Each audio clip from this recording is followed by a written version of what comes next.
Mafia Mukhtar Ansari की मौत के बाद लगातार अफजाल अंसारी योगी सरकार पर हमलावर दिख रहे थे, लेकिन योगी सरकार के एक के बाद एक फरमान जारी करने से अफजाल अब तक चुप बैठे हुए थे। इधर योगी सरकार ने वक्फ बोर्ड के खिलाफ आवाज उठाई तो उधर अफजाल अंसारी ने भी योगी को जवाब देने के लिए अपने कदम आगे बढ़ा दिए। आखिर महाकुंभ को लेकर अफजाल अंसारी ने योगी के संदर्भ में क्या बयान दिया? अफजाल अंसारी को योगी की बातें अब इतनी ज्यादा क्यों अखर रही हैं? कहीं ऐसा तो नहीं कि अब अफजाल अंसारी वक्फ बोर्ड के बहाने योगी सरकार को घेरने की तैयारियों में है?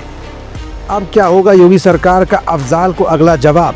ये कुछ ऐसे सवाल है जिनका जवाब अपनी आज की इस रिपोर्ट में हम आपको दिखाएंगे भी और बताएंगे भी। दरअसल योगी के वक्फ बोर्ड को सुधरने की नसीहत देने वाले बयान के बाद अब सांसद अफजाल अंसारी का बयान आया है।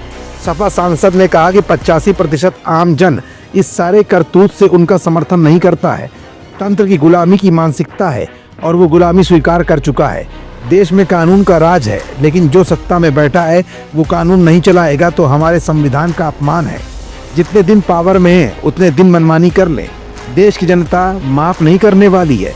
अफजाल अंसारी ने आगे कहा कि आम जनता मुंह से नहीं बोलेगी, समय आने वाला है, सबक सिखाएगी। महाकुंभ के वक्फ के जमीन के मामले पर कहा कि मौलाना ने क्या बोला उससे कोई लेना देना नहीं और उस पर कोई टिप्पणी भी नहीं करूंगा।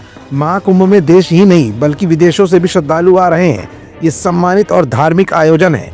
इसके पहले भी जो सरकारें रहीं उसकी व्यवस्था और इंतजाम करती रही हैं।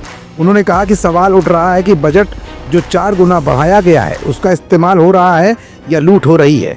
बजट बढ़ाकर ठेकेदारों के कमाई के साधन बनाए गए।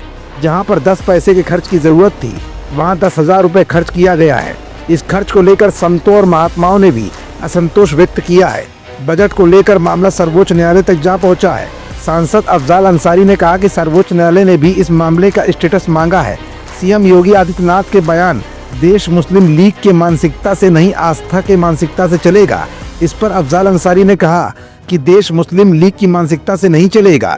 1947 में विभाजन हुआ उस मानसिकता से हुआ था। देश योगी जी के दादागिरी से भी नहीं चलेगा, संविधान के रास्ते चलेगा। फिलहाल महाकुंभ के बहाने अफजाल अंसारी ने योगी सरकार पर अपनी भड़ास निकाली है। अब देखना यह है कि महाकुंभ के बाद योगी सरकार अफजाल अंसारी के इस बयान का क्या अगला जवाब देती है।